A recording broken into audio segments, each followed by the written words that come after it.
প্রিয় শিক্ষার্থীবৃন্দ, আজকে আমরা চলতরিত অধ্যায়ে কাশ্যপের সূত্র প্রয়োগ করে হুইটস্টোন ব্রিজের ভারসাম্য অবস্থা শর্ত প্রতিপাদন করব আজকে।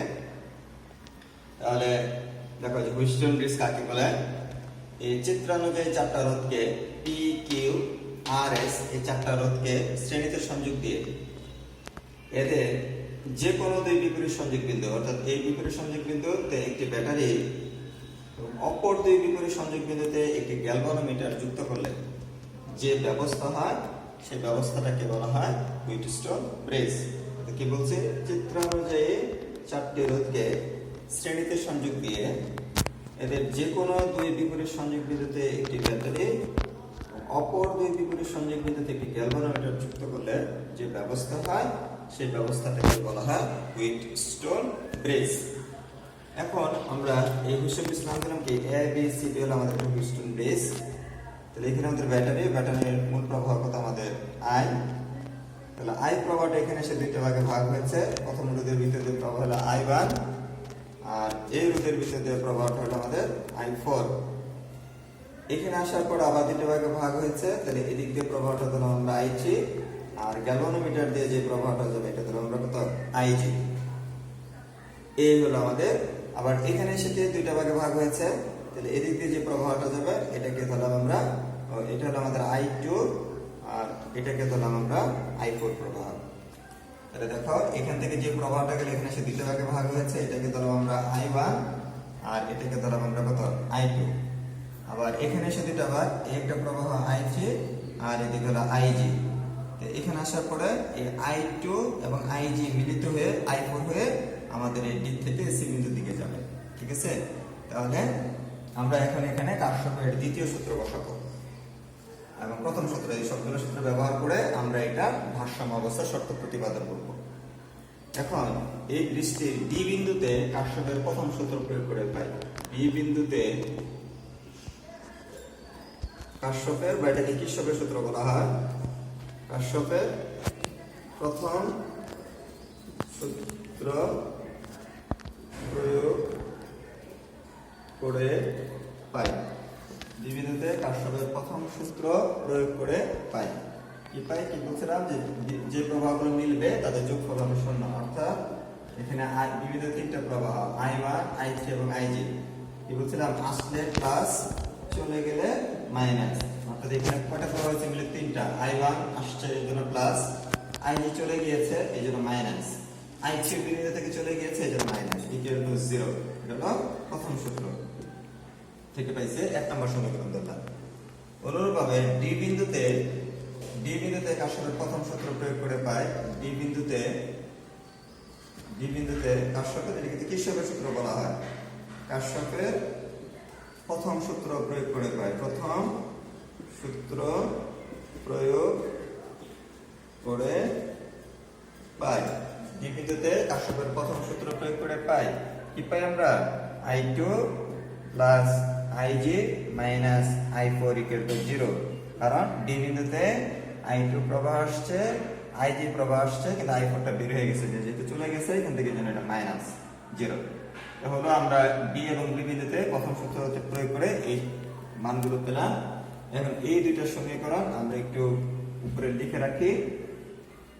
আমরা কি পেলাম, যে I1 minus I3 minus IG equal to 0, 1 number. 2 নাম্বারটা পেলাম I2 plus IG minus I4 equal to 0, 2 number. আমি একটু লিখে রাখলাম। এখন আমরা এ বি ডি এ বদ্ধ বর্তনীতে কাশ্যপের তৃতীয় সূত্র প্রয়োগ করে পাই। তাহলে এ বি ডি এ বদ্ধ বর্তনীতে কাশ্যপের দ্বিতীয় সূত্র প্রয়োগ করে পাই। তাহলে কি, এ বি ডি এ বদ্ধ বর্তনীতে কাশ্যপের দ্বিতীয় সূত্র প্রয়োগ করে পাই। তাহলে কি কোথায় গেছে আমরা, এর থেকে বি, তাহলে তীরচিহ্ন আমাদের এদিকে আছে, এর থেকে বি, তাহলে প্লাস হবে। কি বলছিলাম, বিভব কত, মানে কি I1 পি, এখানে লক্ষ্য হলো পি, প্লাস পরে গিয়েছে কোথায়, বি বিন্দু থেকে ডি বিন্দুর দিকে, তাহলে প্রবাহের ডিরেকশন এদিকে আছে, তাহলে প্লাস কত আইজি জি। পরে কোথায় দিক থেকে এতে, দিক থেকে এতে প্রবাহের দিকটা কিন্তু উল্টা দিকে, তাহলে কি হবে minus I Q R equal to তড়িৎ চলার শক্তি। কিন্তু আমাদের এই পথে অর্থাৎ এ বি ডি এ বদ্ধ বর্তনীতে কিন্তু কোনো ব্যাটারি নেই, অর্থাৎ আমাদের এখানে তড়িৎ চলার শক্তির মানটা কত হবে 0। আবার আমরা এই বি সি ডিবি বদ্ধ বর্তনীতে কার্যকরী দ্বিতীয় সূত্র প্রয়োগ করি। বি সি ডিবি বদ্ধ, আচ্ছা আমরা এই সমীকরণ রূপটা লিখে নিই। কত I1 P plus IG G minus I2 R equal to 0। এটা আমাদের 3 নম্বর সমীকরণ লিখে নিলাম। তাহলে এখন দেখো যে এটা কি আবার BCDB বদ্ধ বর্তনীতে, আমি একটু চেঞ্জ করে দেই বাকি লেখাটা ঠিক থাকো। BCDB কি BCDB মনে রাখতে হবে, যেখান থেকে শুরু করবে আবার ওই বিন্দুতে ফিরে আসতে হবে, নাহলে বদ্ধ বর্তনী হয় না। তাহলে BCDB বদ্ধ বর্তনীতে কার্যকরী দ্বিতীয় সূত্র প্রয়োগ করে পাই কি পাই BC তাহলে প্রবাহ এদিকে আছে প্লাস, এখানে কতটুকু বিয়োগফল I3Q। পরে কি C থেকে D কিন্তু প্রবাহটা কিন্তু উল্টা দিকে, তাহলে কি হবে মাইনাস I পড়ে। পরে কি D থেকে B এখানে প্রবাহটা উল্টা দিকে, তাহলে মাইনাস কত IGS 0। কি বলছে B থেকে C তে গিয়েছে আমরা, প্রবাহ যদি এদিকে থাকে তাহলে প্লাস, হ্যাঁ প্রবাহের দিকটা এদিকে আছে তাহলে প্লাস।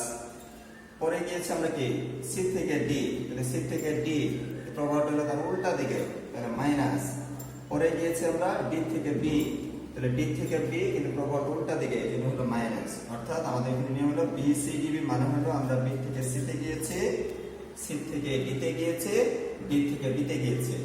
যদি এই নির্দেশিত পথ অনুসারে প্রবাহ থাকে তাহলে হবে প্লাস, আর প্রবাহ না থাকলে হবে কি মাইনাস। আর বিভব পতন কি, মানে বিভব পতন হলো প্রবাহ ইনটু রোধ, তাহলে এখানে প্রবাহ হলো I3 আর ওটা ছিল Q, তাহলে আমাদের এখানে বিভব পতন হয়েছে এটা। দ্বিতীয় সূত্র আমরা কি বলেছিলাম যে একটি বদ্ধ বর্তনী অতিক্রমকালে যে সমস্ত বিভব পতনের সম্মুখীন হতে হয়, এখানে 3টা জায়গায় বিভব পতন হয়েছে। যে সমস্ত বিভব পতনের সম্মুখীন হতে হয় তাদের সমষ্টি হলো ব্যবহৃত তড়িৎ চলা শক্তির সমান ওই বর্তনীতে, ওই বর্তনীতে। তাহলে আবার কয় জায়গা পতন হয়েছে 1 2 3, এই 3 জায়গায় পতনের যোগফল সমান ব্যবহৃত তড়িৎ চলা শক্তি। যেহেতু এখানে কোনো ব্যাটারি নাই তাই তড়িৎ চলা শক্তিটা কত হয়েছে 0 হয়েছে। তাহলে এই 4টা সমীকরণ এখন আমরা একটু সিরিয়ালে লিখি। তাহলে আমাদের এই 4টা সমীকরণ আমরা পেলাম।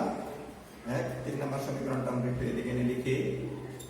কত 3 নম্বর সমীকরণটা হলো আমাদের I1P plus IGG minus I2R equal to 0। এটা ছিল আমাদের 3 নম্বর সমীকরণ। আর প্রথম সমীকরণটা কত ছিল আমাদের? প্রথম সমীকরণটা ছিল আমাদের বি বিন্দুতে কত পেয়েছিলাম I1 minus I3 minus IG equal to 0। এটা হলো 1 নম্বর সমীকরণ। আর 2 নম্বর আমরা কি ডি বিন্দুতে প্রথম সূত্র বসিয়ে পেয়েছিলাম কত I2 plus IG minus I4 equal to 0। এটা ছিল 2 নম্বর সমীকরণ। এখন প্রশ্নটা কি ছিল আমাদের যে হুইটস্টোন ব্রিজের ভারসাম্য অবস্থা আমরা বের করতে চাই। তাহলে হুইটস্টোন ব্রিজের ভারসাম্য অবস্থা কাকে বলে? যে অবস্থায় এই বি আর ডি বিন্দুর বিভব সমান হবে সেই অবস্থাটাকে বলা হয় হুইটস্টোন ব্রিজের ভারসাম্য অবস্থা। চিত্র অনুসারে কিন্তু ভারসাম্য অবস্থায় নেই, কারণ আমরা কারেন্টের ডিরেকশন দেখাইছি বি থেকে ডি এর দিকে, অর্থাৎ এটা হলো উচ্চ বিভব, এটা হলো নিম্ন বিভব। তাহলে এখানে কিন্তু দুইটা বিভব পার্থক্য আছে, এটা ভারসাম্য অবস্থা না।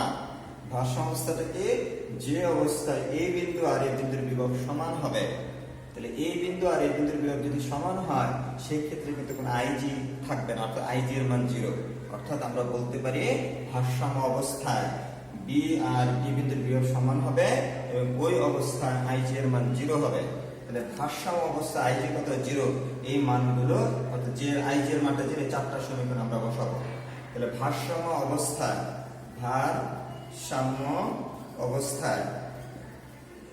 অবস্থায় আইজি ইকুয়াল টু 0। সুতরাং আমরা কি পাই I1 equal to I2 equal to I4। কিভাবে? এই যে আইজি 0 তাহলে i1 minus i3 equal to 0, তাহলে এটির পাশে আসলে কি হয়ে যাবে, i1 সমান i3, আর এখানে কত ig 0, এটির পাশে চলে আসবে, তাহলে কত i2 সমান কত হয়ে যাবে i4। এই ভারসাম্য অবস্থা আমরা 1 নম্বর 2 নম্বর থেকে পেলাম এটা।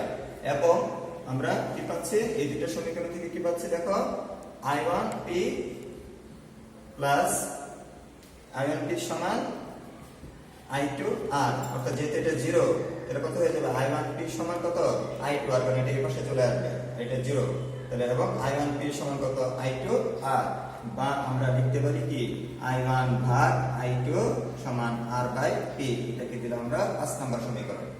ঠিক আছে, আচ্ছা এখন এটা আমার দরকার নেই, এটা মুছে নিলাম। এর পরের অংশটা আমরা উপরে লিখতেছি, এবং 4 নং থেকে কি পাই, 4 নং থেকে আমরা পাচ্ছি i3q সমান i4 কত s, কারণ এই মানটা কত আমাদের 0, তাহলে এখানে এইটাই পাশে চলে আসবে, তাহলে i3q, বা দেখো i3 সমান কিন্তু i1, তাহলে আমরা এখানে i1 বসাইতে পারি, i1q, আর i4 সমান কিন্তু i2, তাহলে এখানে আমরা i2 s বসাতে পারি। তাহলে এখন আমরা এখান থেকে কি লিখতে পারি, এখান থেকে আমরা লিখতে পারি i1 ভাগ i2 সমান s বাই q, এটাকে দিলাম আমরা 6 নম্বর সমীকরণ। তাহলে দেখো আমাদের 5 নম্বর সমীকরণটা কি ছিল, 5 নম্বর সমীকরণটা এখন উপরে লিখতেছি আমরা কত i1 ভাগ i2 সমান ছিল কত r বাই p, এটা হলো 5 নম্বর সমীকরণ ছিল আমাদের।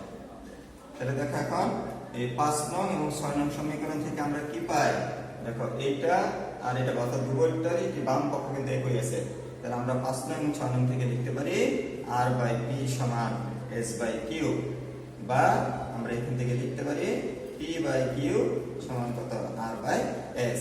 ইহাই হুইটস্টোন ব্রিজের ভারসাম্য অবস্থার শর্ত। তাহলে হুইটস্টোন ব্রিজের ভারসাম্য অবস্থার সমীকরণটা আমরা কি পেলাম, p by q r by s, ইহাই হুইটস্টোন ব্রিজের ভারসাম্য অবস্থার শর্ত। এই পর্যন্ত সবাই বুঝতে পেরেছো, সবাই ক্লিয়ার? তাহলে হুইটস্টোন ব্রিজের ভারসাম্য অবস্থা থেকে আমরা কি পেলাম, p বাই q কত r বাই s। তাহলে এখানে যদি আমাদের যে কোনো তিনটা রোধের মান জানা থাকে, তাহলে আমরা চতুর্থ বাহুর রোধটা বের করতে পারবো। অর্থাৎ আমাদের যদি প্রথম বাহুর রোধ p, দ্বিতীয় বাহুর রোধ q, তৃতীয় বাহুর রোধ r এর মান জানা থাকে, তাহলে চতুর্থ বাহুর রোধটা কিন্তু আমরা নির্ণয় করতে পারি। তাহলে এই চতুর্থ বাহুর যে রোধটা পাবো সেটাই আমাদের ভারসাম্য অবস্থার রোধ। ঠিক আছে, তাহলে আমরা এইভাবে একটা হুইটস্টোন ব্রিজের সাহায্যে যে কোনো তিনটা বাহুর রোধের মান জানা থাকলে চতুর্থ বাহুর রোধটা কিন্তু আমরা নির্ণয় করতে পারি। সবাই ক্লিয়ার? সুপ্রিয় শিক্ষার্থী বৃন্দ, তাহলে তোমরা আজকে এই ক্লাসের মাধ্যমে আমরা জানতে পারলাম হুইটস্টোন ব্রিজের ভারসাম্য অবস্থা কিভাবে প্রতিপাদন করতে হয়। পরবর্তী ক্লাসে আমরা এই হুইটস্টোন ব্রিজের অঙ্ক করব। ওকে, তাহলে আজকে এই পর্যন্তই। আল্লাহ হাফেজ।